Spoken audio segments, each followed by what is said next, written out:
Changing your verification method on Lyft is a straightforward process. Follow these steps to update your verification settings. Step 1. Open the Lyft app. Launch the Lyft app on your mobile device. Ensure you are logged into your account to access your settings. Step 2. Access account settings. Tap on your profile icon or the menu icon in the top left corner of the app.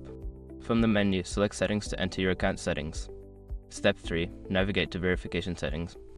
In the Settings menu, look for an option labeled Verification or Security. Tap on this option to view your current verification methods. Step 4. Choose a new verification method. You will see a list of available verification methods. Select the one you wish to change to, such as SMS, email, or another option. Follow the prompts to set up the new method. Step 5. Confirm changes. After selecting your new verification method, you may need to verify it by entering a code sent to your new method. Complete this step to finalize the change. Once you have followed these steps, your verification method will be updated. If you encounter any issues, consider reaching out to Lyft support for assistance.